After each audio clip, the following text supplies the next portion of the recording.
अलीकडच्या काळामध्ये उद्योग इतक्या मोठ्या प्रमाणात येत आहेत की जेवढ्या MIDC आपण या नगर जिल्ह्यामध्ये तयार केल्या, आता कुठल्याही MIDCत एकही जागा रिकामी राहत नाही, इतक्या मोठ्या प्रमाणात इन्व्हेस्टमेंट येते आहे।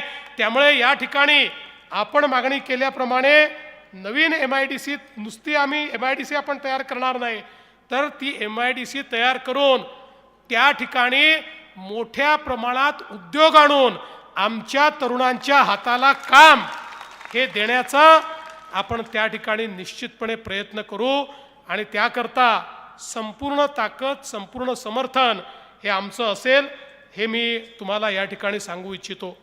खरं म्हणजे राहुरी MIDCचं पुनरुज्जीवन देखील आपल्याला या ठिकाणी करायचं आहे।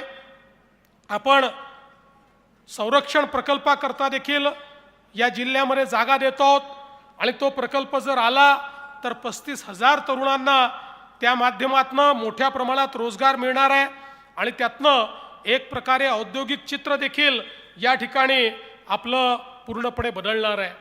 मला खरं म्हणजे या ठिकाणी येत असताना आपल्या नेत्यांनी हे सांगितलं की लोकांच्या काही मागण्या देखील आहेत, ST डेपोची आहे, रेल्वे उड्डाणपुलाची आहे। मी एकच गोष्ट सांगतो, या जेवढ्या मागण्या तुमच्या आहेत, आजच तुम्हाला सांगतो, मी अक्षय कर्डिलेला बेरर चेक देऊन चाललेलो आहे। राज्याच्या तिजोरीचा बेरर चेक हा अक्षय कर्डिलेला देऊन चाललेलो आहे।